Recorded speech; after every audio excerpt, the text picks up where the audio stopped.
가만히 거울하는 나를 바라보다가 사람의 것이 떠보기 수사대 오늘 좀 특별하죠. 이준석 대표님을 소개합니다. 이렇게 안녕하세요. 벤처학원 이준석이고요. 좋아하시는 아이돌은 여자 연예인 다들 연예인 안 좋아하지? 좋아하는 너랑 나랑 똑같은 인간이다. 아니지 저게 왜 다 거짓말이냐면은 나랑 동명인 이준석이 있어. 저희가 당신이 그 상황이 돼버려. 당신이 그 상황이 좀 솔직해지자고 했는데 내 컬럼이랑 모습이 둘 중에 하나가 이렇게 되는 거 보내가지고 페이스북이랑을 만들었어. 쌩같이 연예인 절대 안 돼. 절대 안 돼. 선출이 난다니까. 그러니까 가만히만 있어도 이렇게 상당히 총리에 관심이라고 보는데 과연 너무 그러니까 여태까지 기사도 삶은 생방송 도시의 매라톤 Look at Lance Armstrong 내가 만드는 거지 내 삶, 내 rhymes, 내 melodies and beats 부정적인 에너지 절대 멀리 약기 지금은 뭐 없어. 지금은 없으셔요? 이렇게 헤어진 지 얼마 안 되죠? 하버드에서 기대하면서 하버드에서 4년 동안 뭐 있었겠죠. 외롭고 하버드 사는 동안 한국에 여자친구가 있었지. 한국의 여자친구가 그것도 특이하네. 그럼 장거리 연애고 그래서 이제 그거 이제 내가 알기로는 강소변이니까 그쵸. 그 아. 팟캐스트인가에서 내가 무슨 뭐 네네네. 보스턴 강에 무슨 뭐 배를 배를 띄워서 띄워서 보스턴 강에 배를 띄워서 프로포즈를 했다 이런 루머가 있어요. 로맨티스트. 아니 무슨 보스턴에 있는 강이 무슨 뭐 경인을 한 줄 알고 우리 그 고등학교에 이제 후배들이 네. 연간 한 번씩 이제 국비 좀 받아가지고 해외 대학 탐방 같은 거 보거든. 근데 그때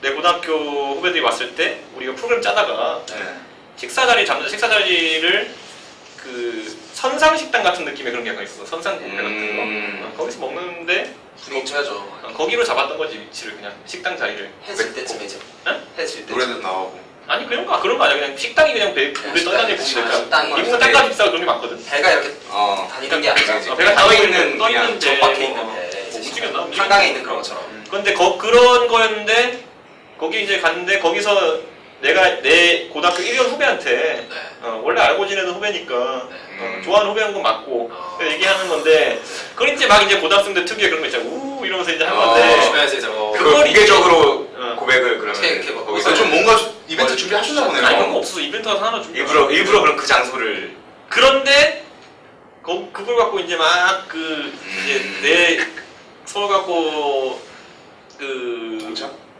후배들 중에 그 여자애를 동시에 좋아하는 그런 애가 있었는데 그거 갖고 굉장히 좀 기분 나빠하더라고. 그래서 아직까지도 그거 갖고 얘기하는 거 아닌다 그러는데 같은 장소에 있었는데 좀 그러지 말지. 근데 어쨌든 그런 식으로 내가 무슨 미쳤어. 내가 무슨 뭐 배를 띄워가지고 그쵸. 재벌집 하는데 힘들죠. 근데 그걸 난 솔직히 그게 왜 팟캐스트에서 그게 나왔는지 모르겠는데 하여튼 초반에 어떻게 또 어디서 그러니까 그거는 그럴 수밖에 없다는 거지. 그거는 서울 갖고 후배들 중에서 누군가 이제 얘기해줬을 수밖에 없는 거지. 강효석 의원님이 그 병역고발 했을 때도 나에 대해서 그렇게 얘기한 게 이제 내 고등학교 후배 중에 있었다 그러더라고. 아까 말한 그 동시에 좋아했던 남자애가 이제 여기저기만 아니 그런데 이제 그럴 수도 있다. 아닐 수도 있고. 근데 그거는 내 생각에 그거는 굉장히 천박한 짓인 것 같은 게 뭐 하는 짓이야. 근데 내 병특하면서 뭐 나랑 병특 같은 회사에 있는 것도 아닌데 그걸 뭐 그런 식으로 제보하는 게 어딨어. 그러니까 그런 거는 내 생각에 현재는 좋은 고백의 결과 어떻게 그래서 이제 대충가 이제 한국에 있는 근데 그 당시에 이제 그 걔네 집이 엄한 것도 있고 해가지고 고등학교 때는 절대 사귈 수 없다 이런 것 때문에 그래서 고등학교 졸업하고 이제 사귀었지. 그래서 마음은 있는 건 알았는데 이제 아니 그때 마음 없었을 거야 내가 알기로. 그래요? 근데 좀 많이 달라붙었지. 그러니까 장거리 연애를 하셨네요. 그렇지. 그래서 그때 3년 동안 했는데 이제 논문 쓰다가 이제 4학년 때 헤어졌지. 그때 심지어 데미지가 좀 컸었지. 그때는 약간 상처가 있었죠. 그래서 그 뒤로 이제 그 상처 때문에 이제 그 뒤로 지금까지. 아니 그런 거 아니야. 이혼하는 거지. 이상형은 어떻게? 이상형? 여자는 예술. 네. 얘기가 나와서 하는. 보통 이런 식으로 하면 이제 뭐 의례적으로 뭐 정치적으로는 좀 덜 신경 쓴 사람이었으면 좋겠어요. 이러는 오히려 그런 건 아닌 것 같아. 전적으로 주관을 뚜렷해야 되는 사람이고. 주관을 오히려 적어도 주관이 뚜렷하고 관심이 있는 사람이면은 좋겠고 얘기가 통하고 이제. 얘기가 통했으면 좋겠고 그 다음에 적어도 이제 좀 그러니까 이런 게 있어요. 내가 이제 막 좀 도전을 많이 하는 타입이기 때문에 아, 약간 이게 안정적인 반대로. 아는 교수님이 얘기 중에 도전이 이렇게 막 굴곡이 있으면은 네. 이런 굴곡 있는 사람이랑 이렇게 평탄한 사람을 만나면은 안 된다고. 굴곡이 이제 사인 코사인으로 반대로 있는 사람이 결국에 비슷하게 하는 사람은 계속 대충 유지할 둘로 봤을 때 수 있게. 평탄한 사람이 네. 가야 된다 이런 식으로 얘기하더라고. 그래가지고 그런가 이러고 있어 지금 보면. 왜냐면 이렇게 돼 있고 이렇게 돼 있으면 전체적으로 굴곡이거든. 그렇죠. 결국엔 나중에 이렇게 막 서로 평탄해질 수 있는 그런 이게 왜 외모는 거야? 그럼 뭐 어떤 사람이지 막 이런 생각 민주당인 사람인가? 막 이해가 안 가는 거야. 정도를 유지할 수 있는 얘는 굉장히 추상적인 레벨에서 그래 뭐 중복이 겹치는 사람을 해야 된다 이랬는데 요즘 들어서 김치야? 어떻게 해야 돼? 김치야? 분야잖아. 어, 분야예요. 그러니까 뭐 어떤 사람이지 막 생각이 드는 거야 진짜. 그럼 외모는? 어? 외모는? 외모? 이게 이제 좀 솔직하게 말씀해 주시면 외모는? 제가 좋은데. 지금까지 그러니까 외모에 내가 지금까지 좋아했던 사람들이 이렇게 딱 열고 외모가 뭐 이런 거 있잖아. 그런 식으로 뭐 얼굴이 하얗고 이렇게 예. 이런 건 없었던 것 같아. 그냥 예쁜 거다 이런 거 같아. 음. 되게 단순한 인간인 것 같아. 느낌에 따라서. 그러니까 이쁘면 된다. 가끔 보면 되게 고등생물 같이 하는 애 있잖아. 뭐는 어때야 되고 뭐는 어때야 되고 이런 거 그렇죠, 있잖아. 그렇죠. 그거는 그런 거는- 게임할 때나 하는 거지 그런 거. 아바타 만들 때는 안 돼. 꽂히시면 되는 거구나. 꽂히시면. 그래서 이제 하버드에서 이제 아름다운 사랑을 나누시고 한국으로 돌아옵니다. 그대로 한국에 돌아오셔서 동창회 만나 가면 그러겠네요. 이제 동창이 내 거에 났어. 먹어서. 첫 번째 한국에 오셔서 이제 좀 문제가 생기는 부분이 개평역 워낙 이슈가 많이 되는 부분은 그 전에 이제 한국에 오실 때 아까 말씀하셨던 2학년 때 인턴을 네, 그렇죠. 국회에서 인턴을 하셨죠. 유승민 의원의 인턴을 했다. 여기서 이제 또 네. 여러 가지 여기 또 의혹들이 의혹이 있어요. 얘기가 그렇죠. 되죠. 유승민 의원이 아버님과 고등학교 동창, 대학교 동창이다 이런 의혹이 맞지. 있는데 그건 사실이고 그리고 원래 신분이 있으신데 그러니까 자연스럽게 우리 아들이 국회에서 일하고 싶은데 이렇게 꽂아주는 약간 그런 식이 아니었나. 근데 그거는 이제 어떻게 생각하면 되냐면 그 옛날 소위 우리 아버지 나오신 이제 경북고등학교라는 곳에 보면은 졸업생이 많은데 많이 갈랐지. 정계로 가는 사람도 있고 뭐 판검사 하는 사람도 있고 경제 이제 회사 다니고 경제 쪽으로 가는 사람도 있는데 우리 아버지는 경제 쪽으로 갔었지. 그래가지고 그거는 패스가 좀 다른 것 같고 그래서 유승민 의원을 내가 사석에서 뵌 적이 그 전까지 전혀 없었지 거의. 아주 어릴 때는 그러니까 아주 어릴 때는 내가 나중에 들어보니까 있었다 그러더라고. 아주 어릴 때. 조금 했는데. 10살 이전 때는 이제 유승민 의원하고 했는데 유승민 의원이 해외에서 이제 그 대학까지 하고 오시고 이래가지고 많이 갈라졌지. 그래가지고 했는데 인턴은 그래서 많이 많은데 사실 인턴이 그 당시 요즘은 국회 인턴이 이제 취업 다니고 이래가지고 굉장히 많이 그거 하는데 그 당시에는 국회 인턴 굉장히 여유가 많았어. 그래가지고 자리 거의 웬만한 의원실에 들어갈 수 있었고. 지금도 사실 이렇게 아는 사람 아르바이트에서 안 치는 경우도 많잖아요. 지금 거의 지금은 거의 그렇게 아니면 못 가 지금은. 그런데 그 당시에는 인턴 제도라는 게 처음 생겼을 때 사실 뭔지도 모르는 것도 있고 그래서 그 당시에는 난 솔직히 내가 일단 경제학과 하버드 경제학과 한다고 했으니까 경제 쪽의 의원을 추천한다고 했더니만은 지금도 우리 경제 쪽 유명하시는 이양구 의원, 유승민 의원 이렇게 나오는데 그쪽 추천 받았었고. 그런데 그 유승민 의원이 추천 받아가지고 그걸 이제 아빠한테 얘기하니까 유승민 의원 그 동창이다 이런 식으로 하는 건데 아버님께서 이렇게 해준 건 아닌 거네요. 먼저 우리 아버지가 그러니까 이렇게 얘기하면 되는 게 우리 아버지가 만약 유승민 의원이랑 친구 있어가지고 그리고 유승민 의원이 그런 걸 많이 활용하는 성격이라면은 권력을 많이 활용하는 성격이라면은 우리 아버지가 그 성격상 이사직도 못 하시고 명예퇴직하실 때 그때 도와주셨어야지 나를 더 시켜야 그렇죠. 우리 아버지 아까 그 부장 증권 부장인데 그렇죠. 증권사 부장 하시다가 명예퇴직하시고 지금 중소기업에서 지금 법정관리 하시는데 그럴 때 도와줘야지 왜 애 뭐 길게 하는 것도 아니고 한 달 인턴하는 걸 도와주시나. 직원도 아니고 인턴을 결정적인 거를 도와주.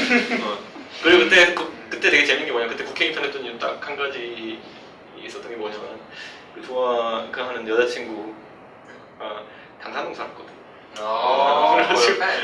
강호 또 색강 하나 건너면 나오는데 로맨틱하다. 사랑이 먼저였네. 그죠? 사랑을 위해서 아니 일과 사랑과 일과 사람 중에 사람. 그 번역하는 거 많이 시켰거든. 많이 했었고 번역 많이 했었고 그래서 영국의 뭐 금감원 제도 이런 거 네, 기억나 아직도 번역한 거 기억나고 그 다음에 그 당시 뒤에 막 국회 지금은 없건 나도 최근에 국회 다시 가면서 검색하는데 옛날에 국회 뒤에 동물원이 있었어. 동물원이 있었어요. 옛날에 국회 뒤에 옛날에 그 인터넷 때는 국회 뒤에 사슴 키우고 막 이랬거든. 여의도에 진짜 여의도 한복판에 사슴 보자마자 맨날 장난친다고 무슨 사슴 무슨 뭐 풀 뜯어 먹이고 막 이러다가 피자 먹이고 사슴 피자가 다 있어요. 사슴한테 피자를 먹나? 아까 그 대학교 다니실 때 식당에서 생채식을 하면서 이건 먹어도 돼요. 야외에서 야외에서 우리 그 보좌관 아저씨들이랑 같이 이렇게 뭐 피자 먹고 있었는데 갑자기 뭐 피자를 뭐 사슴 먹이고 막 이런 것도 있고 막 어묵 같은 거 먹이고 대박이다. 사슴도 먹어 그냥 맛있다고 잘 먹어. 아 지금 생각하면 위험한 짓인데 위험한 짓.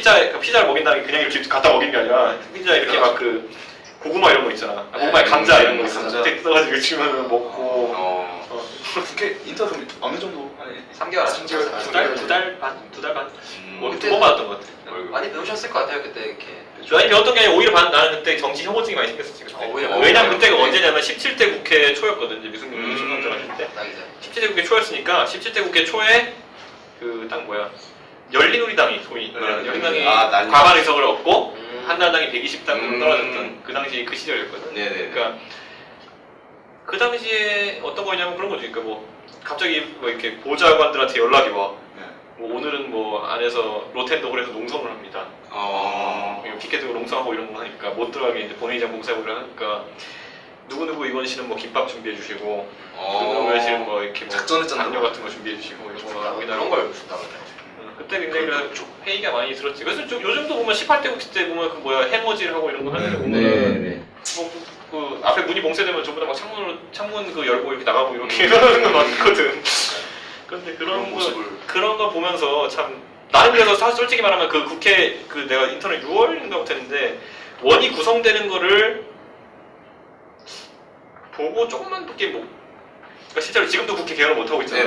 그때 개원한 좀 난항이 있어가지고 개원하는 걸 잘 못 보고 그냥 개원하고 좀 있다가 그냥 끊었어. 이거로 동시작. 그래가지고 우리 가가지고 맨날 우리 이제 뭐 하자 이러면서 사슴이랑 놀자 한가로 밥이나 주자.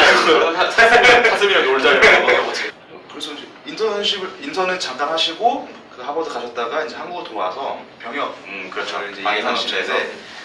그 방위산업체 이름이 이제 이노티브입니다. 그 이노티브의 회사에 대해서 많이 알려진 게 정확히 어떤 회사인지 좀 알려주시죠. 우리는 이제 이노티브는 어떤 회사냐면 터치 스크린 내가 처음 들었을 때 터치 스크린 같은 거. 요즘은 이제 스마트폰에 이렇게 막 하는데 옛날에는 저런 막 대형 TV 같은 데다 터치 스크린으로 이렇게 막 모델하우스 같은 데 전시하고 이런 거 프로그램 만들고 이런 거 했었고 그리고 그 회사 그 업종으로 이제 접으면서 이제 CCTV 업종을 하기로 했었거든요. 그러니까 CCTV 뭐 관제 프로그램 이런 거 만들고 했는데 내가 담당했던 그쪽에서 뭐 그 네트워크 쪽 그 서버 같은 거 짜는 거 이런 거였는데 막 대청댐 관리 시스템 이런 거예요.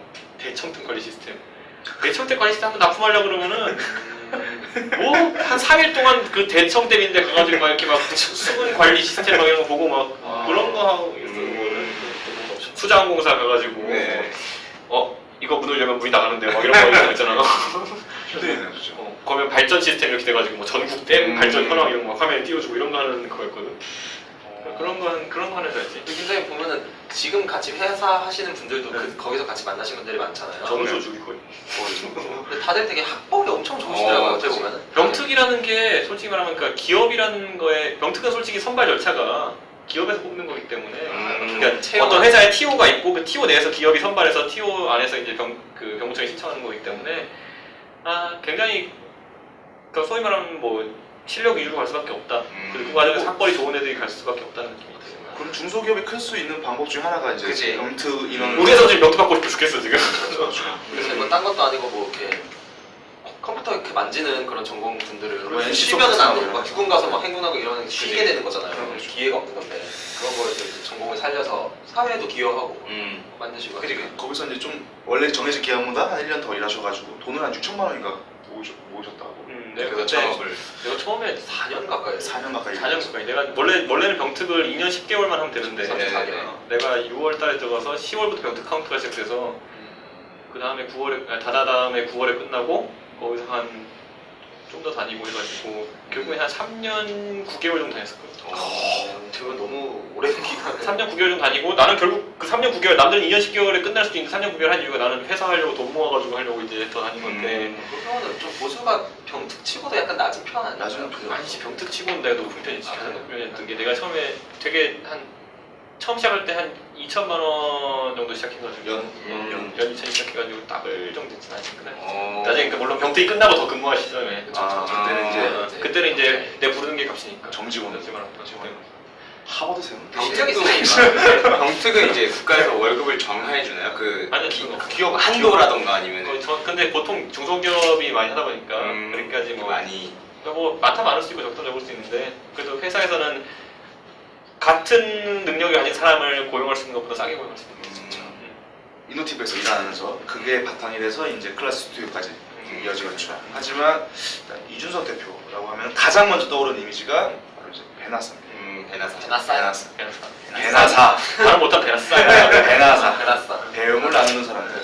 이게 이제 가장 큰 어떤 배경이죠. 이준석이 대표님께서 이제 언론을 통해서 알려지게 된 첫 번째 계기이기도 하고 비대위원 할 때 가장 결정적이었던 그 배경이 이제 바로 그렇죠. 베나사. 박근혜 의원으로부터 전화가 오게 된 계기가 그 베나사를 차리게 된 계기, 그러니까 시작이나 이제 발달 과정 이런 거에 대해서 짧게. 스타트 카운트에 내가 얘기했던 것 같은데 그 당시에 우리 그 휠체어에 기사라는 휠체어 타고 다니는 형이 그 형이 지금 뭐 워낙 유명한 사람인데 공승규 형이라고 원래 그 장애인 아시안 게임 금메달리스트예요. 수영 공승규 씨라고. 근데 페이스북에서 어제도 그 얘기했어. 그러니까 형 팔아서 요즘 장사하고 있어요. 제가 첫 번째 어떤 봉사라는 건 교육봉사라는 그 형이 나에게 눈을 뜨게 많이 해줬고 그리고 그 우리 하버드 사람들끼리 모여가지고 그 교육봉사 활동하는 거 하버드 기사라고 하는 게 그 나름대로도 의미가 있지만 문제는 뭐냐면 하버드라는 이름을 처음 달고 시작했기 때문에 배타성이 굉장히 심했고 제한적인 하버드 1년에 5번밖에 없는데 후회 봤잖아. 그거 어떻게 기억했어. 그거 있고 그런데 이제 베나사는 약간 다르게 좀 체계적으로 이제 좀 전국 단위 단체로 갈 수 있는 그런 형태로 설계해보자 생각을 했던 거고 내가 흑기사하면서 이제 약간 가진 아쉬움 결국엔 이거 인력을 메꾸는 게 아니라 전산적으로 해결할 수 있는 것들이 왜 인력을 메꾸는 부분이 돼 있나 이런 것들 다 제거해가지고 만든 게 베나사. 그래서 나는 거기 프로그래밍 굉장히 많이 했지 베나사에 처음에. 준비기간도 되게 길었고. 지대 효율을 위해서. 그 이렇게 여러 개 이제 전국에 서울에 보통 이제 중심이고 서울에 5개, 의왕에 하나, 고양에 하나, 그다음에 대전에 하나. 지금 현재 교사 규모가 400명. 400명 정도 되죠. 학생은 좀 덜 적고. 학생은 300명. 왜냐면 왜 학생보다 선생님 더 왔냐 그러는데 베나사가 이제 주 6일 교육을 하거든.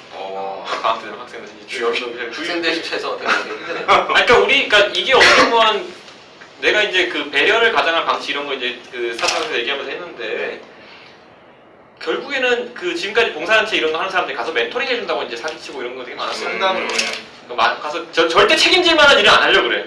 그러니까 애들한테 성적을 올리겠다고 이제 한다든지. 근데 애들은 입장에서 보면은 원하는 건 한 가지밖에 없거든. 그렇죠. 성적 올린다 또는 또 좀 더 넓게 얘기하면 나에게 공부를 가르쳐줬는데 공부를 가르쳐주는 거 빼고 다 해주려고 그래. 약간 그런 문화가 있는 거야 우리나라 봉사를 쓰는 경우는. 그리고 또 뭐 이런 거. 우리 시험 기간이니까 이제 선생님들도 한 달 놀다 올게 이런 거. 근데 그럼 애들은 가장 필요할 때 안 해줘. 애들도 시험 기간 애들 시험 기간. 정작 애들이 시험 기간에. 그러니까 베나사는 근데 베나사는 이제 가보면 되게 신기한 게 그런 게 없어. 베나사 가면 시험 기간 당연히 해야 되는 거 아니야? 이런 문화가 처음에 깔려 있다는 게 굉장히 다른 거. 실제로 해보면 별로 안 심각해 시험 기간 해도. 그러니까 시험 기간에 그거 애들 일주일에 한 뭐 3시간 가르치는 안 가르친다 해서 시험 대박 날 것 같으면은 평소에 공부 진짜 안 하는 거지. 그런데 그런 문화라는 게 한번 잘못 박히면은 단체 새로 만들 수밖에 없거든. 특이했던 점이 이렇게 자서전에도 있지만 뭐 그날 하지 못한 물량을 못 끝내면 아예 안 보내고 그러니까 상당히 좀 기존의 교육봉사단체랑 좀 많이 다르고 일단 저희가 보면서 느낀 게 왜 베나사는 수학 과목만 가르치는 우선 공부했어요. 영어 다른 과목은 안 가르치고. 우선 개량화가 가능한 것이어야 좋을 것 같고, 그러니까 수학과 그리고 수학과 같은 경우에는 애들이 회피를 많이 한다고 요즘 보면 회피를 하는 경우가 되게 많고 방송에서 얘기한 방송에서 얘기했던 그 12점에서 88점으로 올라갔다 하는 애 자체는 걔는 자기 12점인 상황에서 꿈이 작가로 바뀌었어. 왜냐면은 자기는 수학을 진짜 못하는 사람이기 때문에. 근데 그 다음에 수학을 하고 나니까 걔 꿈이 또 다시 다른 생각들이 드는 거예요. 다른 걸로. 그러니까 수학을 우리가 차단했기 때문에 지금까지 애들한테 완전 진로를 한 반토막을 내버린 그런 네, 애들이 네, 많았거든. 네. 그런 걸 보면 많이 느꼈고 베라사에 이제 내가 그 방송하고 난 다음에 상해병이랑 교육이 도대체 뭔데 이렇게 얘기하는 거야. 근데 아까 얘기했던 것처럼 네. 뭐 집에 끝까지 이제 다 못 풀면 집에 못 간다 이게. 네. 그러니까 뭐냐면 베라사에 가면 이제 하루 수업 이제 1시간 정도 하고 남은 시간 동안 40문제를 풀어야 집에 갈 수 있어. 40문제를 풀어야. 그런데 그 축제는 없고 전혀. 베라사 철칙은 숙제가 없어. 근데 40문제 다 풀어낸다는 게 뭐냐면은 이 학생들이 처음에, 그러니까 완전 지금 우리가 새로 학생을 뽑잖아. 네. 그럼 학생이 되게 이걸 반발을 많이 해. 그러니까 선생님 저는 원래 지금까지 수학 풀려 그러면 옆에서 다 가르쳐줘서 풀었던 거나 아니면은 저는 이건 풀지 말라고 찝어주거나 이런 게 있었다 하는데 애들이 거의 익숙해진 거예요. 자기에 기대치를 낮추는 거에 대해서 전혀 거리낌이 없었던 거지. 근데 베라사에서는 그 의지를 표명한 게 그거지. 너는 우리한테 수업 들어서 누구라도 40문제 이거 다 풀어야 된다. 풀 수 있다. 네가 안 하는 거다. 라는 그걸 하는 거. 그래서 이 40문제가 굉장히 수준이 높아 보면은. 어려운. 그러니까 우리가 뭐 나이를 맞출 때 보통 이제 네. 그 목동에 있는 중학교의 수학 문제 수준도 맞추는 그러면은 목동에 그러니까 내가 목동에 있는 학교 나와서 하는데 네. 목동에 70점짜리를 용산으로 100점 받아. 어. 용산으로. 근데 목동에서 학교 시험 문제 내는 거에 한 20문제 정도인데 그 2배로 내는 거니까 얼마나 힘들겠어 애들한테. 그렇죠. 나중에 가면 애들이 그거를 처음에는 우리가 선생님들이 교묘하게 해야겠지. 그러니까 처음에 선생님들이 살살 이제 조금 도와주는 그런 높이고 애들을 푸는 시간 너무 많이 차이가 나거든. 네. 어떤 애는 빨리 2시간 만에 다 풀고 가고 어떤 애는 6시간, 7시간 걸려 풀고 가는데 처음에는. 근데 애들이 처음에는 거기서 굉장히 서러워해. 그렇죠. 그러니까 왜 쟤는 2시간 풀었는데 6시간 나한테 아직까지 이런 걸 강요한 사람이 한 명도 없었다. 왜 이걸 나타낸 거냐 하는데 나중에 가면 그 격차가 줄어드는 거 보면서 애들이 알 수 있다. 자기가 근데 이게 수학에서 그치지 않아 보면은 보통 다른 과목까지. 딴 과목까지 나도 수학이 가장 어려운데 수학 시작할 때도 이랬잖아. 근데 이렇게 올라오는 게 나도 할 수 있겠네라는 생각이 드는데 우리가 지금 그러니까 어른이라기도 이제 이 선생들이 또는 애들한테 어떤 가르침을 줘야 되는 사람들이 우열반이라는 걸 도입하면서 굉장히 그 기대치를 그러니까 실력을 차등화해가지고 거기에 맞게 다 끌어올리는 게 아니라 기대치를 차등화해버린 거야. 너는 이만큼 해야, 너는 이만큼 해야, 너는 이만큼 해야. 그 기대치를 차등화했기 때문에 더 이상 발전이 없는 거지 애들이. 그렇죠. 그 생각이 진짜 많이 들더라고요. 그래서 애들이 그래가지고 하다 보면은 너무 적응을 잘해 그렇기 때문에. 그래가지고 솔직히 나는 그게 내가 봤을 때는 이게 우파적 교육적 가치관인가 좌파적 가치관인가 난 약간 난 약간 헷갈리긴 해. 왜냐면은 말하는 걸 들어보면 너희에게 누구나 공부를 열심히 할 수 있는 기회가 열려 있다.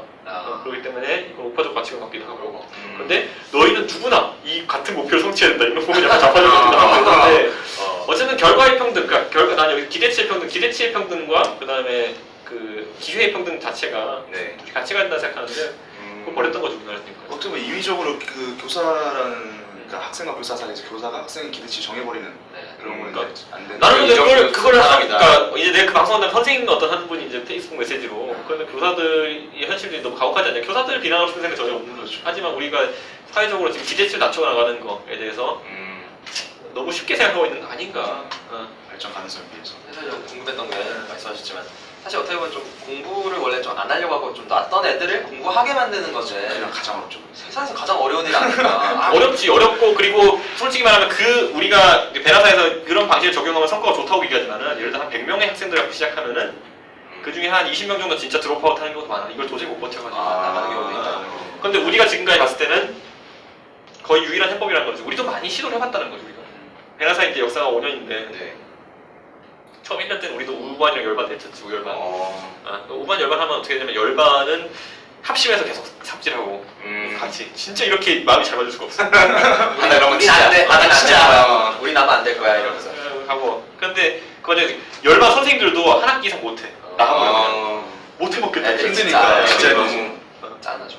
그러니까 우리가 약간 간과하고 있는 것들. 우리가 지금 어쩌면 우파적 가치관에서 수월성 교육을 주장하는 사람들이 있거든요. 그러니까 수월성 교육을 주장하는 사람들이 수월성 교육 주장하면서 이렇게 하면 뭐 맞춰서 맞춤형 이런 걸 할 수 있지 않겠냐는 얘기 하는 게 있는데 글쎄 우리가 그 역량이 안 되는 상태로 맞춤형을 강조하다 보면은 더 상처받고 큰 결과 나오는 경우가 많다는 거. 또 베나사 선생님들이 대부분 다 이제 웬만큼 공부 잘하시고 잘 가르쳐주시고 역사가 오래됐으니까 그러면 공교육과의 마찰이 있지 않을까. 많지. 그리고 공교육 같은 경우에는 왜냐면 우리나라에서 인위적으로 방과학교라는 제도를 굉장히 많이 푸시했기 때문에 이 요즘에 의무도 의무도 가지고 방과학교에 사람을 채우기 전까지 우리한테 학생 추천을 잘 안 해주지. 근데 요즘 베나사는 그 단계 넘어서가지고 방과학교 어떻게든 빠지고 우리 쪽으로 오는 애들이 많긴 하지.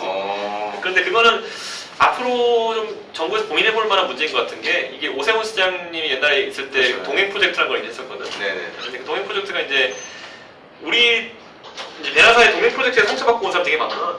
왜 그러냐면은 그 베나사 같은 경우에는 선생 선발 과정이 전혀 없고 학력은 그냥 대학교 재학 이상이면 무조건 선생으로 활동할 수 있거든. 그건 우리가 시스템 자신이 있기 때문에 우리 교재가 워낙 커리큘럼이 잘 돼 있다고 생각하기 때문에 동행 같은 경우에는 그걸 또 관청에서 하는 거니까 귀찮으니까 자유로 할 거이다 보니까 학교에서 모집 공고를 낼 때 아예 서울대, 연대, 고대 선생님만 오세요 이렇게 내리고 있더라고. 뭐 과외 선생님 하는 것도 아니고. 그런 세심한 것들 우리가 재능 기부나 이런 거 하면서만 네네. 내가 상처를 받아야 되느냐 이런 부분에서는 뭐 오세훈 시장님 취지는 좋았고 나도 이거 이제 활성화되면 좋겠다 하고 나도 솔직히 같은 동종업계 인사라고 생각했었는데 네네. 결과가 안 좋게 나오니까 좀 안타깝더라고. 그래서 학생들이 좀 약간 학교보다 베나사를 더 좋아하는 거 약간 어떻게 보면 안 좋은 현상이라고 학교에서 환장하지. 학교에서는 나 우리만 수업 듣는 애들 가가지고 과학생들 땡땡땡 거리면서 선생님 뭐 이거 뭐 학원 나온 선생님 가르치는데 그런 선생님이 열받아 없지. 이제 알아 이제 주성이 가르쳐줬다고. 할말 없는 거야. 이제 열받아 죽는 거지 근데 선생님. 그래서 가장 힘들었던 건 어떤 걸까요? 베나사 하는 건 진짜 이거는 거의 뭐 일생에 어, 한 아, 3분의 이거 가장 힘들었던 거? 관두고 싶다. 이거는 좀 내가 생각했던 것보다 의외다. 너무 이게 있어. 그러니까 가정 환경이란 학생의 가정 환경이라는 거를 이건 내가 스타트 강조에서 해달라 그랬는데 이건 내가 일부러 내용 뺐거든. 근데 이건 무슨 내용이었는데. 그러니까 우리 베나사에 있는 학생 중에 그 한부모 가정 학생이 진짜 많아. 그러니까 우리가 특히 용산이라는 건지 모르겠는데 다문화이면서 한부모인 경우 되게 많아. 다문화면서 한 분. 그러니까 예를 들면 아버지가 미군이라든지 이런 식으로 있는데 네네. 그런 애들 중에 하나가 이제 여자애가 있었는데 그 여자애들 중에 가끔 가다 보면 나랑 좀 친해지고 내가 잘해주고 이러면은 선생님 이러다가 나중에 가면은 어느 날 갑자기 대뜸 그냥 아빠라 불러도 되고 이런 경우 있어. 아빠라 불러도 되냐고. 그래서 생각해보면 왜 그러냐면 걔는 아빠가 지금까지 없었던 네네. 거거든. 근데 그것까지 이해가 되는데 어떻게 했냐면 내가 좀 잘해주니까 학생들이 어떤 일이 생겼냐면은 애가 자기가 이제 갖고 있던 고민들 하나씩 털어놓는 거예요. 엄마한테 13년 동안 맞고 살았다고 나한테 얘기하는 거야. 애가 자기랑 동생이랑. 그럼 13년 동안 맞고 살았어? 아니 그런데 니네 어머니 나 만나봤는데 그렇게 엄하신 분 아닌 것 같은데 뭐 네가 좀 잘못한 게 있겠지 이런 식으로 처음 넘겼단 말이야. 그런데 나중에 내가 그 말을 계속 이제 한 3, 4개월 넘기니까 애가 갑자기 어느 날 그 교육장에 뛰어들더니만은 난리 치는 거야. 막 이러면서 오늘도 엄마가 때렸다고 이러면서 야 무슨 소리냐 너 자꾸 그런 얘기 하면 너 진짜 혼낸다 그렇게 얘기했는데 그랬더니만은 여자애가 그때 교복 입고 학교 갔다 온 거였는데 여자애가 갑자기 내 앞에서 이렇게 교복 치마 이렇게 확 들어올리더라고. 여자애가 진짜 중학교 여자애가 중학교 3학년이지 그때 중학교 3학년 여자애가 갑자기 교복 치마 확 들어올리더라고. 뭐 하는 거야 했더니만은 내 처음 봤는데 여기 그 줄이 세 줄로 가 있는 거야 이렇게 양쪽 허벅지에. 그래가지고 야 이거 뭐냐 이랬더니만은 나는 그거 보고도 뭔지 몰랐어. 이거 뭐냐 이러고 해가지고 그래 뭐냐 했더니만은 엄마가 날 때려가지고 이렇게 했다는 거야. 야 어떻게 엄마가 널 때리면은 앞쪽에 이렇게 세 줄로 갈 수 있냐 했더니 그게 우리 엄마가 때리는 방식이라고. 우리 엄마는 의자에 묶어놓고 날 때린다고 어릴 때부터. 어릴 때는 이제 체격이 작으니까 그냥 하다가 이제 엄마보다 체격이 커지니까 도망가고 막 소리 지르고 뛰어다니고 이러니까 묶어놓고 때린다고. 몇 때부터 눈이 돌아간 거지 이제. 말이 되냐 이러면서 이런 일이 어떻게 하면서 너 당장 이제 왜냐면 우리 이제 여동생이 있으니까 그래서 너 그 집에 나와가지고 있어라. 우선은 오늘 내일 뭐 이렇게 해서 우리 집에서 내 여동생 방에 같이 자고 나중에 그 쉼터나 이런 데 알아봐 줄게 이렇게 했거든. 근데 와 그 당시 난 옳은 일을 한다고 생각했지. 그럼 옳은 일을 한다고 생각하고 애를 우리 집에 데려와가지고 애가 한 이틀 자고 이랬나? 근데 걔네 엄마는 이제 난리나 전화하고 난리 난 거지. 난 알려드릴 수 없다고 애가 어디 있는지 알려줄 수 없다고 하는데 그리고 갑자기 중대 용산병원에서 전화가 오네. 그 엄마가 그 음독했다고. 음독했다고 그러고 난 이제 배가 망했구나 이러고 이제 막 야 이런 일이 발생하나 이러고 했는데 갔는데 결국 이제 중환자실에서 봤는데 위세척하고 이렇게 해가지고 그 생명까지 위험하지 않았는데 그 일을 겪고 나니까 굉장히 무서워지더라고. 그러니까 베나상 굴곡이라는 가장 큰 골장이 그거였어. 그러니까 걔는 지금 그래가지고 결국 쉼터를 보냈지. 쉼터를 보냈는데 최근에 또 찾아온 걸 보고 근데 얘가 막 와서 막 전혀 공부도 안 하고 있는 상태고 이러고 결국 이거는 베나사에서 해결할 수 있는 문제가 아니구나라는 생각이 많이 들어가지고 그때가 작년 9월이었는데 내가 다시 찾아왔던 게. 그래가지고 그때 항상 그것 때문에 고민 많이 하고 있었는데 11월에 이제 박근혜 위원장이 찾아왔던 거지 그때. 그 얘기 했었어 박근혜 위원장한테 기억하기는 안 했나? 왜냐면 그게 베라지 그 당시에 꽂혀있던 얘기였기 때문에.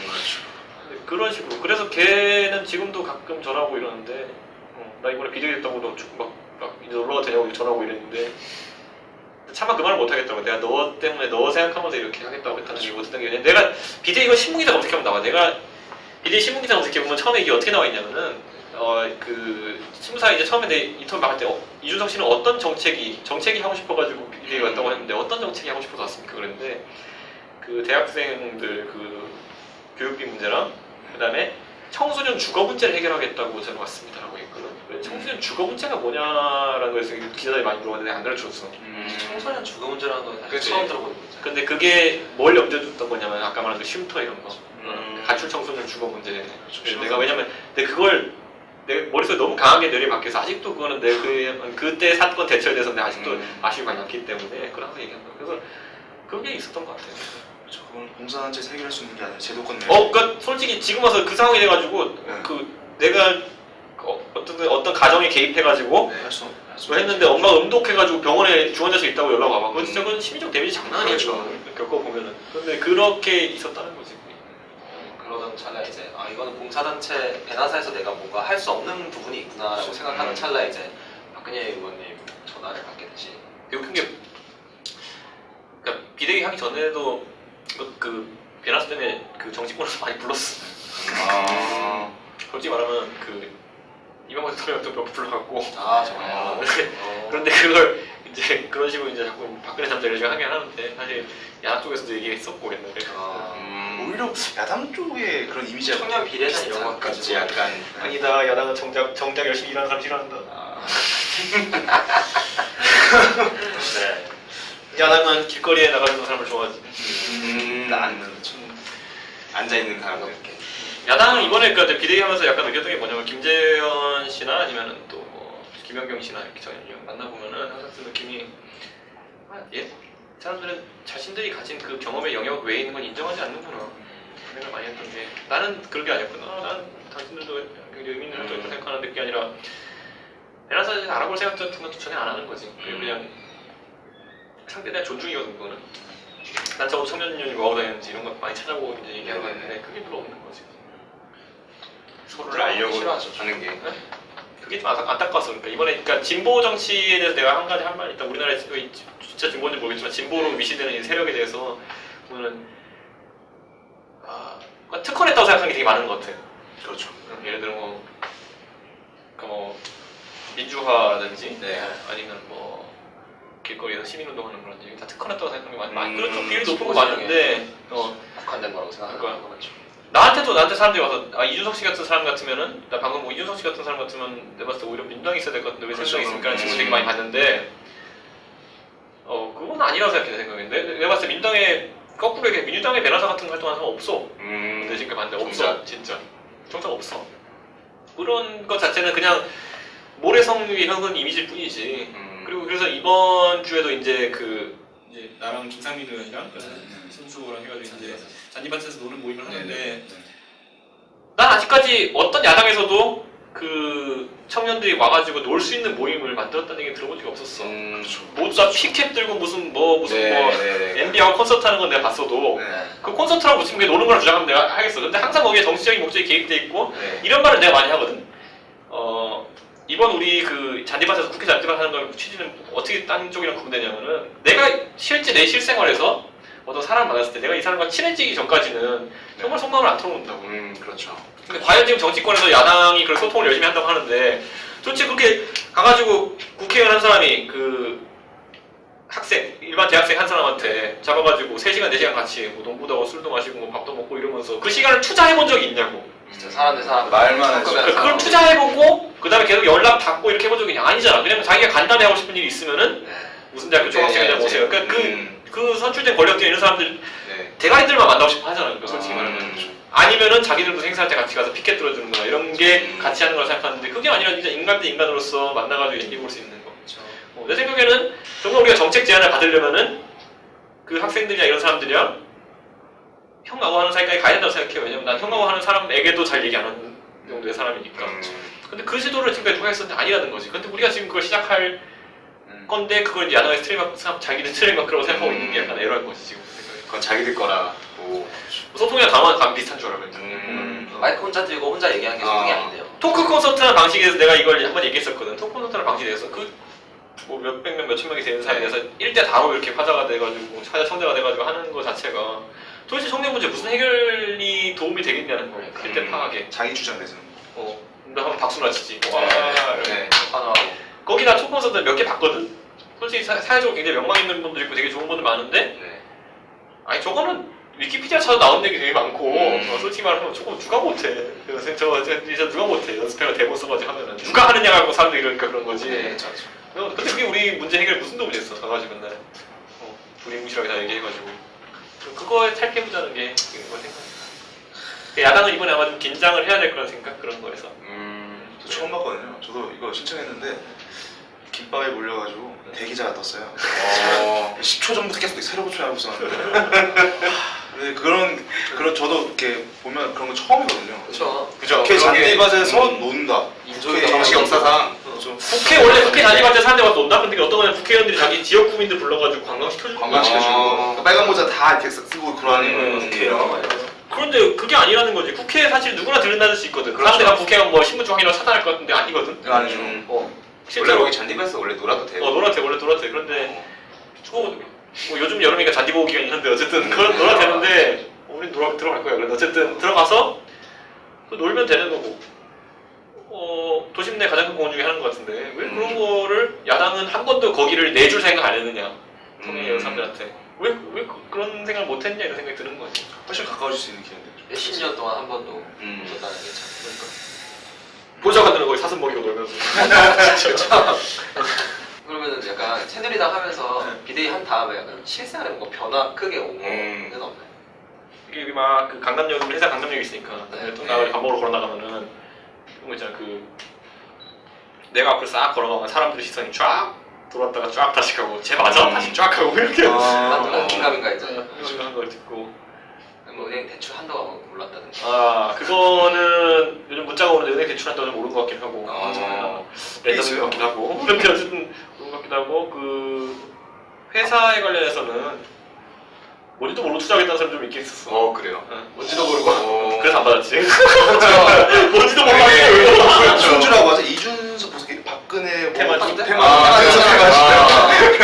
이렇게 이건 뜰 거야 이러면서 왜 이걸 몰랐지? 그런 건 있었지만. 그러면 새누리 비대위 하시면서 약간 이제 본인의 뭐 용모나 그런 거에 이제 신경을 쓰시게 되고 약간 용됐다는 소리도 그게 왜 나오냐면 그게 솔직히 억울한 게 난 진짜 안 꾸미고 다니는 사람이기 때문에 원래 뭐 얼굴만 한번 발라본 적이 없었는데 참 내내 그런데 그 방송만 나가면 종편이든 아니면 케이블이든 어느 지상파든지 간에 분장을 시켜주거든. 그죠. 그럼 머리도 찝어주고 막 이렇게 하니까 네. 사람들이 요즘 내 꾸미고 다니고 막 이런데 저희는 분장 안 시켜요. 원래 이준석 씨 모습입니다. 사실 그러니까 분장을 해주면 사람 달긴 달라지더라. 이렇게 머리도 좀 만져주고. 잡티 제거 이런 거 완벽하지. 변장수냐 변장 어쨌든. 그럼 가끔 막 이제 막 그 길거리 그냥 다닐 때 약간 좀 의식하게 되고 약간 연예인병 같은 게 뭐 연예인병이요? 연예인병이라기보다는 의식은 하게 되는. 다른 생활 사나이가 되지. 옛날에는 화단에 침 뱉을 수 있었는지 모르겠지만 뱉을 다는 건 아니에요. 그럴 수 있었는지 모르겠지만 요즘은 찍어서 올리면. 뱉을 수가 없지. 그렇죠. 옛날에 길방하고 막 이런 길에서 담배 피고. 담배는 안 펴나.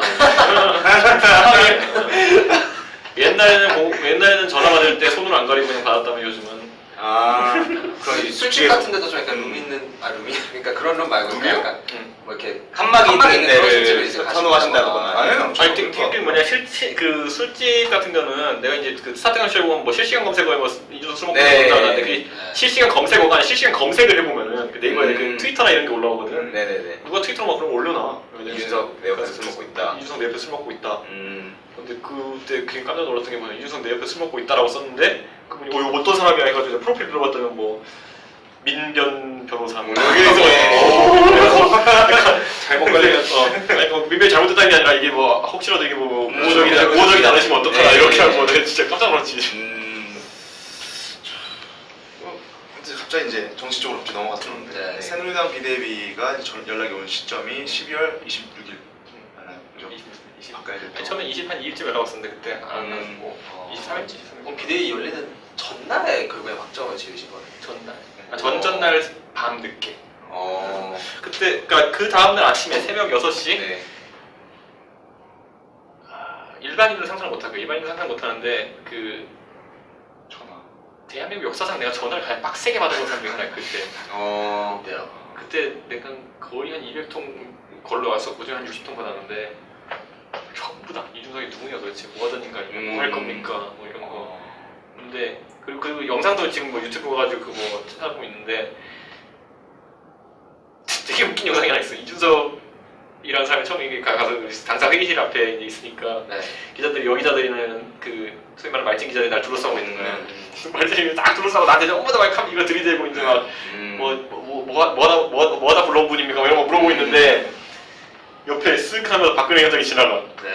사람들 무관심. 박근혜 위원장한테. 지나가는데. 그 영상이 하나 있었어. 그 영상이. 따기 어렵잖아 박근혜 위원장이.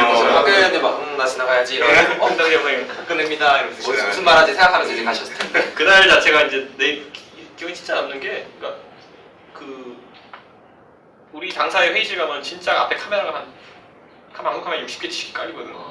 이만한 카메라들이. 그렇죠. 방송 카메라들이. 그 소위 말하는 한나당 원탑. 네. 그다음 내가 항상 방송을 봐 한나당 원탑에 네. 내가 그 당시에 딱 자리에 앉아 있었다는 것 자체가 그 당시에 굉장히 좀 설레. 인지부조. 인지부조. 지금 그 실감 안 나는 그런. 그런 느낌. 진짜. 긴장되거나 떨렸다기보다 그냥 신기하고 비현실적인. 그때 약간 그때 첫날 내가 얘기한 거 그 영상 녹화된 거 보면 약간 나 그 약간 뭐 틱장에 있는 사람 말씀하세요. 틱장에 던져놔가지고 그래가지고 저 거기서 웃겼던 게 지금은 이제 방송하시면 약간 상표 이런 거 없는 옷 입으시잖아요. 근데 그때는 이렇게 옷을 맞아. 그 폴이 맞아. 근데 벗었는데 또 빈 폴이 겉과속이다. 그래가지고 역시 겉과속이다. 처음 약간 뭐라 해야지 처음에 지금, 어설픔 약간 그런 게 정치에 결국에 어떻게 보면 입문을 하신 건데 부모님 반응은 어떠셨나요? 반대를 하신다거나. 얘가 적어도 가서 삽질 안 할 거라는 건 잘 알고 있어. 어. 그런데 이번에는 왠지 좀 집까지 있었던 건 사실 반대가 좀 있었지. 약간 되게 그때 그거잖아. 이제 비대위원이라니까 비대위원이라는 거 뭐 솔직히 이번 비대위원이 아무도 몰랐더라 뭔지. 그렇죠. 비대위원한테 비대위원이 뭔가? 내가 전화 딱 받은 다음에 비대위원이 뭐지 했는데 모른다 그래서 뭐 했더니 물어봤더니 비서관 박근혜 비서관 물었더니 뭐 한나당이 비상 상황이라 가지고 한 10명 이렇게 해가지고 그 대책을 세우는 그 최고 지도부다 이런 거 해가지고 비대위원 좀 정치 쪽에 관심 있는 친구한테 물어봤지 비대위원을 하라는데 이게 뭐지 모르겠다 그랬더니만은 몇 명이 하는 거래 그랬더니만 한 10명 한다는데 이랬더니만은 야 그럼 비례대표 10번 준다는 얘기야 이러는 거야. 찌태였어. 이런 거 그랬는데 뭐지? 그래가지고 근데 뭐 아닌 걸 알고 있었지 몇 번 얘기해본 다음에 근데 그래서 비례대표 10번이라는 얘기 들었을 때 그냥 좀 쇼크를 많이 먹었지 그 얘기를 했을 때 근데 국회 들어가나. 근데 그거는 이제 오히려 나는 국회에 들어가지 않는다고 했기 때문에 난 비대위 시작한 거였거든. 그쵸. 왜냐면 국회에 들어가는 거였으면 내가 그 당시에 그 시점에 그 비대위 가는 시점에 판단해야 할 게 너무 많았지. 배나스도 버려야 되고 회사도 버려야 그렇죠. 되고. 그래서 오히려 비대위 하면은 국회 안 들어가도 되는 거죠? 내가 물어봤어. 그러니까 이거 했는데 나중에 뭐 원하는 거 뭐 그죠. 네가 지금 국회 안 들어가면 배신이라니 뭐 이런 식으로 나중에 뭐 억지로 막 들어가려고 하고 막 그렇죠. 그러니까 그런 합법을 받아놓고 그러니까 이게 꼭 이게 해야 되는 건 아니죠? 이렇게 하고 나중에 가서 뭐 그러니까 이렇게 얘기했다. 국회 되면 나중에 뭐 선택할 수 있는 거야 뭐 이런 식으로 얘기했어. 네. 그러니까 나중에 뭐. 근데 그 당시만 해도 그렇게 됐지 그러니까. 처음에 이제 그 옛날에 인터뷰 나가셔서 말씀하셨는데 만약에 민주통합당에서 제의가 왔으면 안 갔을 거다라고 말씀하셨어요. 오늘 내가 신문기사 읽고 되게 재밌는 얘기가 있던 뭐냐면 우리 이해찬 총리가 이해찬 이제 대표지 이제 이해찬 대표가 이제 매일경제인가 인터뷰하면서 했던 말이 뭐냐면은 나는 육선 의원이다. 나는 육선 의원이다. 그런데 지금까지 한 번도 같은 당의 이름으로 연달아서 당선된 적이 없다. 계속 이름이 바뀐 거죠. 진짜 그렇더라고. 진짜 뭐 뭔가 평민당, 무소속 뭐 다 해가지고 열린우리당 이렇게 해가지고 그 말을 하셨더라고. 근데 그 말을 보면서 잘했다고. 근데 그 말이 딱 되게 추격적이었더니 나도 그 느낌이 되게 많이 었어 일단. 약간 내가 어떤 예를 들어 비대위 활동하면서 어떤 정치적인 자산을 쌓는다 하더라도 당 때려치울 것 같아 나중에 왠지. 그렇죠. 당이 없어지고. 당이 없어지면 얘 뭐야 갑자기 나중에 이런 그렇죠. 거 같고. 근데 한나라당이란 거는 솔직히 그 당시 한나라당은 쭉 이어왔죠.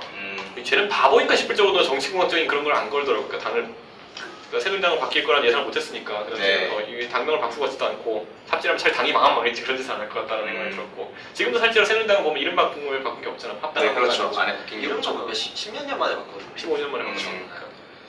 그런 느낌이 약간 들어서 그 당시 한나라당을 선택하겠다는 생각.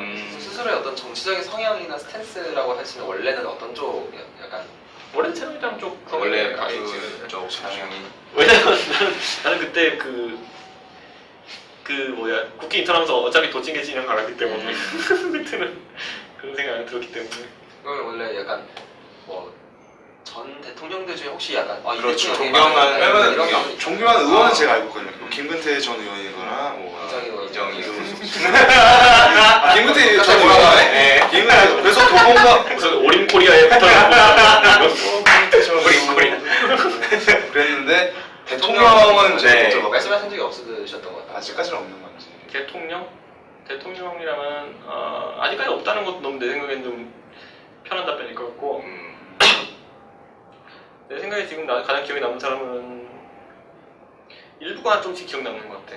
제가 어릴 때 가장 기억에 남았던 건 보면은 김영삼 대통령 같은 경우는 그 군부 청산하고 이런 거 되게 깔끔하게 하고 그다음에 그 과거사 정리하는 거 그리고 금융실명제는 그게 그 세 가지를 굉장히 잘했던 것도 굉장히 평가하고 IMF 때문에 또 나쁘게 다 플러스 마이너스가 있는데 네. 그 조각대 있죠. 이명박 대통령은 대통령 시절보다는 서울시장 시절에 열광했었지.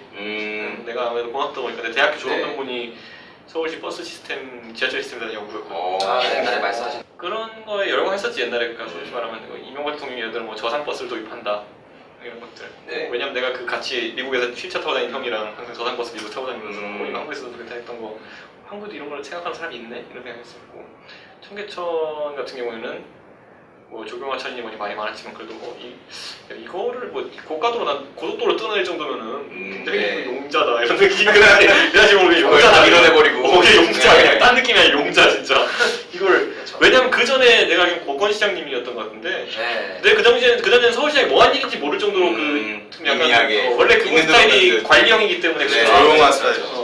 기억이 안 나는데 뭐 이명박 시장이라는 사람이 새로 왔는데 싹다 밀어버리고. 용자다 그냥 그냥 갈아엎고 있다 서로를. 가로를 불도저 이쪽으로 용자다 진짜 그런 느낌이 들어가지고 네. 약간 되게 좋아했던 것 같고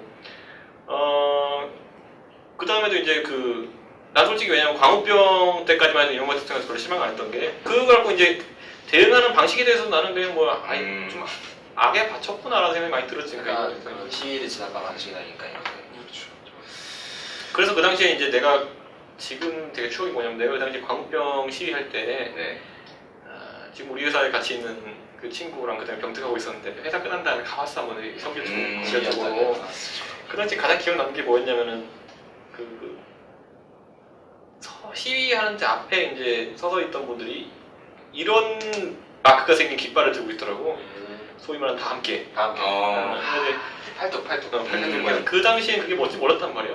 근데 난 뒤에 이제 관망을 했지 이제 관망하는데 아니 갑자기 그 정경들 앞에 이렇게 버스 한 대로 막고 있고 이렇게 하고 있는데 갑자기 어떤 사람들이 뒤에서 그 깃발 든 사람이 갑자기 막 뭘 집어 던지기 시작하고 무슨 막 가서 푹 찌르고 막 이러고 막 하는 거야.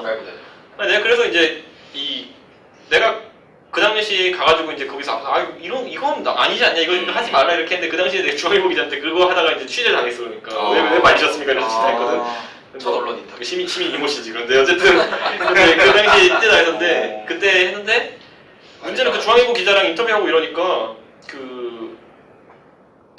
다 함께 그쪽에 있는 사람 중에 하나 나와가지고 너 경찰 프락치지 막 이러지 하는 거야. 뭐야? 그래서 왜 그런지 모르게 경찰 프락치 이러면 나한테 너 주민등록증 보여줘 막 이러는 거야. 주민등록증 아니 근데 그 당시에 그런 법령이 있었어. 그러니까 뭐 경찰 프락치를 잡는 방법, 뭐해서 뭐 유언비어 그 잡으면은 주민등록증 달라고 하라. 주민등록증이 없으면은 경찰 프락치.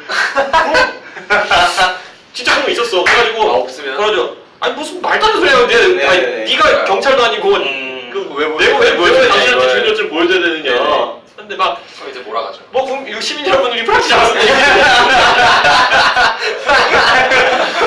와 진짜 그냥 밖에 한 명이 가는 거야. 그러니까 그런 거야. 진짜 위험한 순간이야. 근데- 맞을 수도 있는.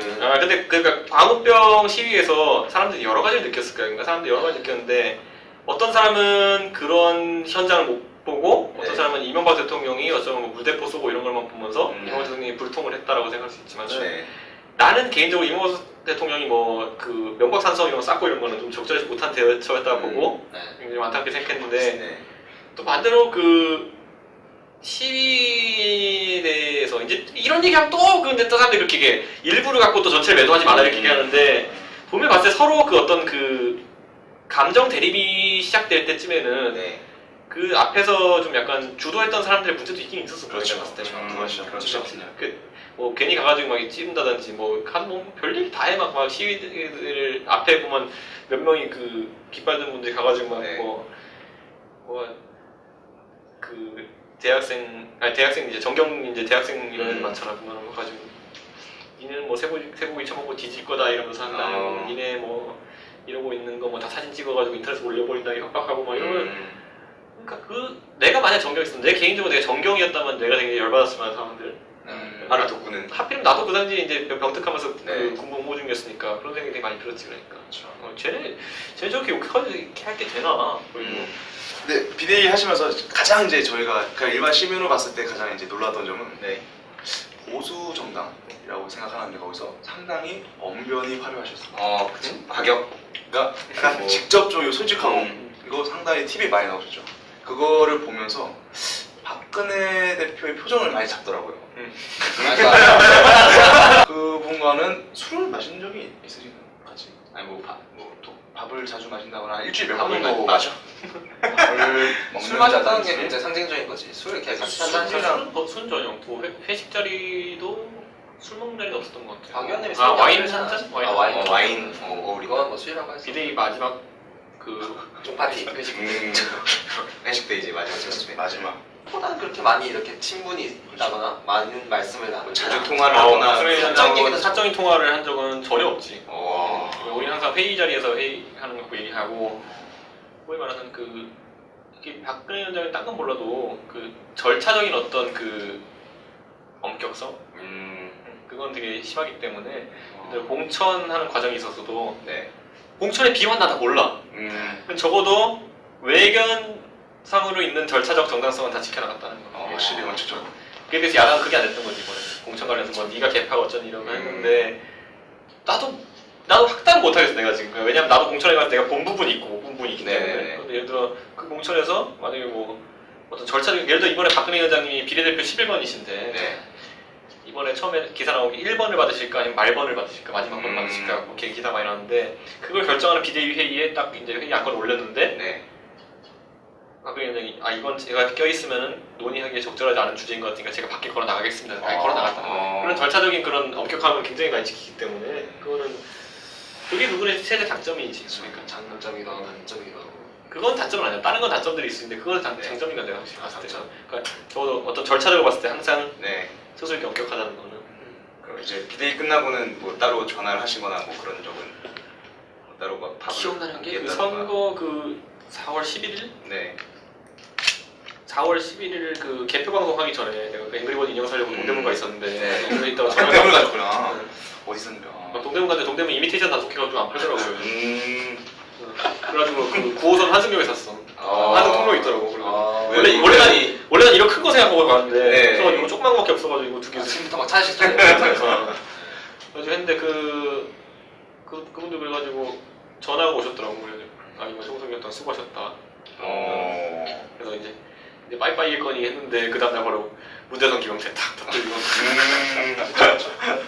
그 다음날 11일 다음날 4월 12일 방송 나가 MBN 나가가지고 깜짝 놀랐죠 저희. 대표님께서. 그거 근데 그거 누가 뒤에서 나 조종했냐 그러는데 진짜 단독 범행이야 지금 생각하는 건데 완전 단독. 당에서도 약간 어떻게 보면 당에서 오히려 욕을 먹지 그것 때문에 뭐 지시받은 건 전혀 없는 게 욕을 먹었다는 건 왜냐면 너무 이제 뭐 할아버지가 터뜨렸다 이건 되게 욕을 먹었었는데 근데 왜냐면 정치라는 거는 그러니까 김어준도 나한테 계속 그런 얘기 하고 다니는데 김어준이 정치를 안 해봐서 그런지 모르겠는데 해봐서 안 해봐서 모르겠는데 이건 안 해봤죠? 가까운 법인데 어쨌든 안 해봤던 건 내가 해봐서 좀 아는데 내가 뭔좀 해봤잖아. 얘기했지만. 김어준은 정치를 하고 싶었던 건 해봐서 아는데 최고위원이었는데 뭐. 그죠? 근데 그치. 그 최고위원급 정도 되면은 최고위원한테 조언하기가 되게 힘들어 다른 사람들이. 예를 들어 어떤 사람이 나한테 조언을 했잖아. 네. 그런데 그 결과가 안 좋았어. 그럼 그 책임을 감당할 수가 없어. 그 조언하는 사람이. 그렇죠. 그러니까 정치인들과 웬만해서 그런 정치적인 행동에 대해서는 서로 조언 안 하는 게 어. 과일이고 실제로 그렇기 때문에 그런 지령 같은 것도 없어 절대. 그러니까 김어준은 근데 그걸 갖고 무슨 맨날 자기가 그렇게 사는지 모르겠는데 맨날 지령 갖고 사는지 모르겠는데 맨날 무슨 뭐 지령을 봤더니 뒤에 광고 전략가가 숨어 있다느니 뭐. 총책이 있다. 난 알고 있다 누군지. 내가 잘하는 사람이 있다. 내가 잘하는 사람이 말해줬다. 그리고 그러면 비대위를 만약에 점수를 매긴다면 그건 전혀 매길 수가 없는 게 비대위라는 거는 항상 그치. 그러니까 내가 예를 들어 문대선 김영태 파문에 네. 있어서 내가 뭐 이걸 치고 나갔다 한다 하더라도 그건 나의 공이 아니고 공이라고 표현하는 거 하지만 나의 어떤 성과물이 아니고 네. 그 과정에서 같이 토론했던 이상동 교수님이나 아니면 뭐 이런 분들이 다 같이 한 거기 때문에 내 기여도에 대해서는 평가하기가 힘들고 잘했다, 못했다. 이번 건 참 잘한 것 같아. 아니, 이렇게 얘기하지 20대가 정치를 해도 네. 저 정도까지는 할 수 있다. 20대를 한나라당에 새누리당에 그 네. 비상대책위원회라는 최고위 지도부에 꽂아놔도 네. 아예 평타 이상 하는구나 라는 정도의 생각만 들어도 그건 20대 정치에 굉장히 큰 일이라는 거.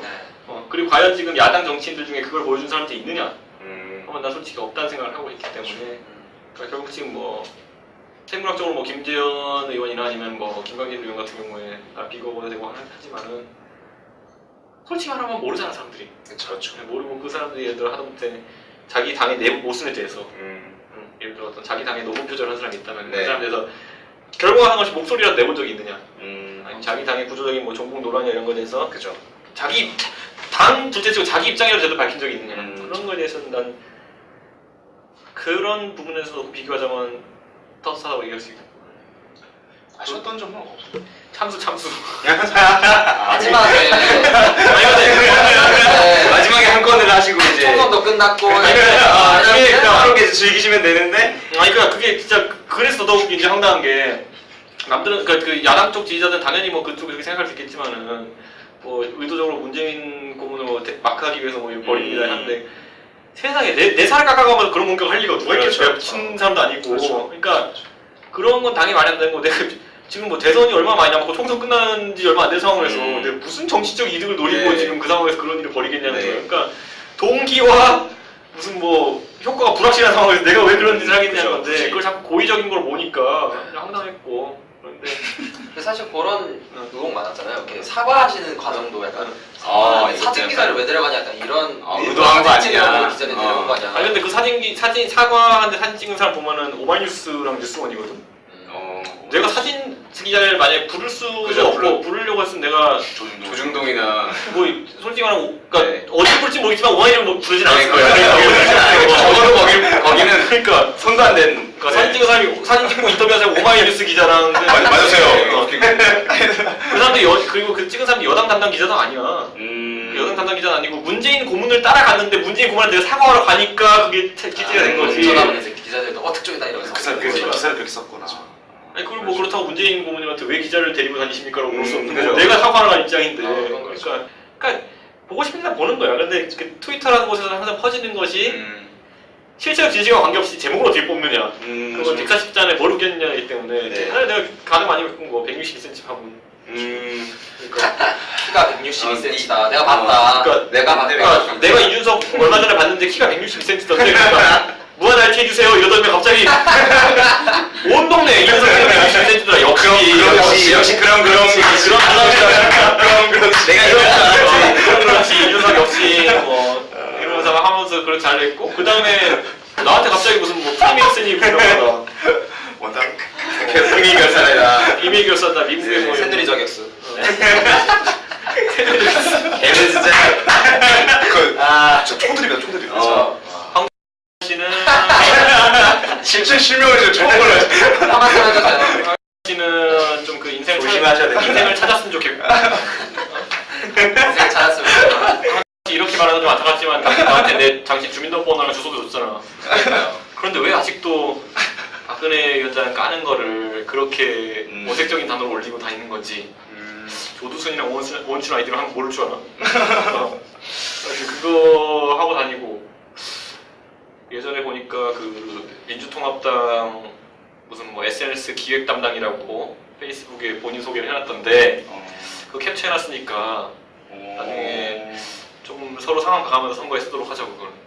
그러니까 그거는 내 생각에 좀 굉장히 좀 그런 사칭은 만약에 사칭이라면은 되게 위험한 사칭을 하는 거 아니는 거고 만약에 진짜라면 그건 진짜 부끄러워해야 될 일이고 굉장히 큰 실수한 거니까 네, 부끄러워하지 않아요. 그건 아마 진짜 선거에 큰 영향을 줄 수 있어요. 여러 가지 루머 휩싸이고 계시는 휩싸였던 이준석 대표. 인기를 방증하는 게 아닌가. 워낙 이슈화되고 특이한 케이스이기 때문에 정치계에서는 그래서 앞으로의 좀 직접적으로 물어보죠. 직접적으로 앞으로의 정치 여부 대선까지 있어서 앞으로의 대통령 정치 출마하겠다는 거예요? 앞으로의 뭐 대선에 대선에서의 정치적인 참여가 있을지 없을지가 이제 좀 많이 관심이 네, 있죠. 궁금해하는 부분이 많죠. 이거는 뭐 새누리당에서 대답을 총선 나 당직을 맡겠냐라고 묻는다면 당직은 별로 뭐 끌리는 당직이 없고 이게 되게 웃긴 게 뭐냐면은 당직이 큰 당직이라고 사내 냈지. 응? 아니 배지도 그렇고 그러니까 뭐 산에 올라갔다 왔는데 네. 뭐 에베레스트 정복한 다음에 그 다음에 뭐 어디를 어디 아, 수락산 너무 정복한 시작부터가 그러니까 너무 이게 위에서 일단은 들어갈 수도 없는 이게 내가 에베레스트 보면 이게 뭐 거만하게 얘기하자는 게 아니라 진짜 난감한 게 비대위원 최고위원급을 했기 때문에 네. 딱 하고 싶어도 할 수가 없어. 그래서 만약에 대통령이 된다면은 네. 대통령이 시켰다. 네. 너 되게 조용하게. 대통령이 된다면 가장 먼저 하고 싶은 정책. 가장 못하고 싶은 정책? 정책이 어떻게? 국진 정책 일어날까? 이거를 앞으로 소사이트에 뿌리는 정확히 말하면 대북 정책 관련해가지고 네.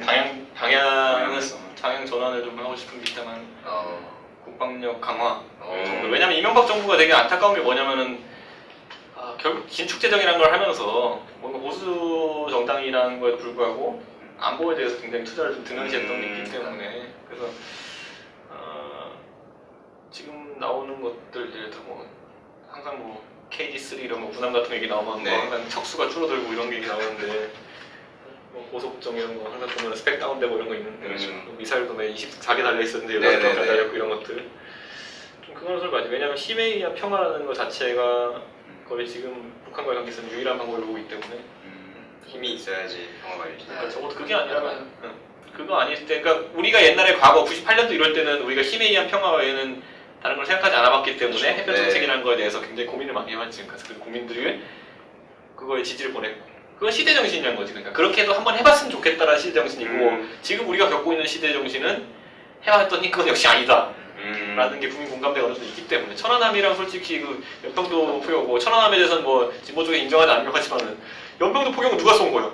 그렇죠. 그거 대답 못하는 사람 있다 지금. 네, 그렇죠. 없잖아. 그 연평도 포격은 뭐 보험병이 날아온 것도 아니고 진짜 뭔가 그냥 쏟은 것도 아니고. 뭐 보험병이 날아온 것도 아니고 진짜 네. 그거는 진짜가 북한이 쏜 거야 그거 진짜. 그렇죠. 조준 사격한 거니까. 죽으라고.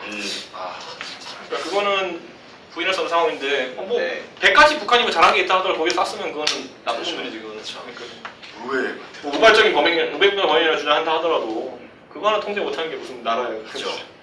좀 더 확실한 어떤 대북 정책을 이렇게 추구해서 확실히 해야 특히 된다. 대통령이면 외교 뭐 안보에 대해서는 확실히 그런 게 진짜 네, 확실하지. 가장 그런 거 확실해야지. 나 솔직히 말하면 지역구도 나가는 얘기도 막 많이 들었었어. 음. 근데 그러기는 좀 그랬고 네. 지역구 뭐 근데 용산에서 굉장히 많은 일들을 하시니까 사실 용산 지역구 못 나가지 내가. 진정무 의원님이. 잘해야지. 진정무 의원 잘하고 계시니까. 이제 딴 지역구 이제 얘기 많이 나왔었는데 그건 내 생각에 앞으로는 그래도 본인도 사실 모른다는 일단 뭐 정치적으로 저희가 무거운 얘기 네. 잠깐 이제 단답형을 말씀해 주시면 되게 좋을 뭐 단답형 좋아하시잖아요. 요점 많다. 이민 이런 가볍게 거. 가볍게 한번 물어보겠습니다. 바쁘게 살아온 이준석 청춘을 즐긴 적이 있는지 없는지. 있지. 그러면은 이준석에게 청춘이란 어떻게 표현하셨어요? 이준석에게 청춘이 이준석에게 청춘이란. 뭐 앞으로 가는데 뒤가 안 캥기는 사람들. 어. 그러니까 앞으로 가는데 뭐 솔직히 뭔가 뭐 내 새끼 어쩌나 이런 생각이 들기 시작하면 그때부터 청춘이 아닌 거예요. 그렇죠. 마누라 새끼 밥을 어떡하나 이런 생각 네. 얘기를 솔직히 국회에서도 이제 의원님들은 네. 정치가 생기가 되면 그런 말을 많이 해요. 성계형. 그런데 그게 아니면은 아직까지 청춘이지. 혹시 여가 시간이 요즘에 좀 있으신가요? 응? 여가 시간. 디아스리를 하신다던가. 취미가 혹시 지하스는 안 하고 원래 네. 취미가 여가 시간 요즘 여가 시간 어플 많이 만드시던데. 그건 사실 근데 취미라고 어, 하면 좀 그지. 요즘 여가를 거의 할 수가 없는 게 요즘 거의 쓰리잡이기 때문에 방송도 하시고. 나중에 살면서 놀 때 많잖아. 우리 나중에 100살까지 살아야 된다는데 네. 그때 뒤에 하지 뭐 그거는. 이제 마지막 네. 공식 질문만 남았네요. 네. 이준석에게 선상 프로포즈요. 선상 프로포즈. 아 그런 거 그러니까 이준석 대표님한테 강용석이란 아이고 최악이지. 말할 가치가 진짜 이제 최종 질문을 최종 질문 그냥 어떻게 보면 이준석이라는 사람은 저희에게는 뭘로 많이 알려져 있냐면 정치인으로 빠지고 떡볶이사 대 공식 질문. 그렇죠. 정치로 많이 알려져 있습니다. 그리고 이 방송이 정치 관련 방송이고 이준석에게 정치란 어떤 거다 예. 말씀해 주시면 감사하겠습니다. 정치. 지금까지 살면서 정치는 계속 해왔던 것 같고 변호사도 정치 부분이고 왜냐하면 변호사는 정치라는 결국 세상에 있는 문제점을 해결하는 어떤 합의된 방식인데 변호사도 그런 방식으로 잘 잡을 수 있다 생각하고 그래서 꼭 정치를 그러니까 그 세상을 바꾸는 합의된 방식이라는 게 정치 지금까지 좁은 정이었다면 앞으로 세상을 바꾸는 것도 정치가 될 거라는 거 그렇기 때문에 그거는 정말 지금 뭐 솔직히 뭐 인터넷에서 하고 있는 인터넷에서 뭐 댓글 다는 사람도 다 정치하고 있는 거예요. 그렇죠. 저희도 정치하고요. 세상을 0.01g만큼 다 갖고 있는 거고 네. 도움이 되는지 안 되는지 모르겠지만 방향성이 맞는지 안 맞는지 모르겠지만은 그래서 우리가 이렇게 해서 네. 이준석 전 비대위원이자 클라스 스튜디오 기업이 되시는 대표님 이준석 대표님과 함께 당장 3시간에 걸쳐서 3시간 빨리 가셔야 되는데 저희가 계속 붙잡고 있어가지고 네. 떡볶이 수다 14회, 15회, 14회, 15회 이렇게 이어서 나갑니다. 일단 저희가 만나 보니까 끝날 때쯤 드는 생각은 여느 20대와는 다른 이거 갑자기. 저는 전문 진행자가 방송하고 아니에요. 느낀 거 아니잖아 그러면 미리 만들어 놓은 아 이거 거잖아. 저라고 했잖아. 책다 알았어 알겠어. 네, 그러지. 여느 20대와는 다른 특별한 삶을 살아왔지만 여느 20대와 별반 다를 바 없는 그런 보통의 것들을 정의하고 방송한 것 같아. 발견했습니다. 다소 그렇게 되도록 만든 거 싸움도 같은데. 접시. 다소 건방져 보일지 모르지만 그 건방져 보임이 그 근원이 어떤 열정에서 나오는 자신감이라고 생각이 듭니다. 이건 지금 제가 말한 거예요. 직접. 알았어. 아무튼 뭐. 마지막으로 저희 떡볶이 수다대 시청자분들에게 소감. 오늘 이게 3시간 동안 저희가 이렇게 했는데 소감 한마디. 또 이거라고 어떻게 또 어떤 언론 기사를 써가지고 또 이제 또 다운표를 잡아가지고 이준석 뭐라고 할 거냐 이렇게 보겠네. 레알 나를 버리고 만든 본격 정치 야물쇼 떡볶이 수사대 14회 이준석 대표 편이었습니다. 시청해 주셔서 감사합니다.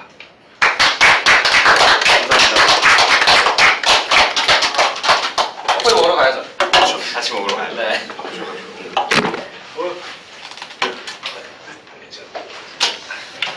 고생하셨습니다. 수고하셨습니다.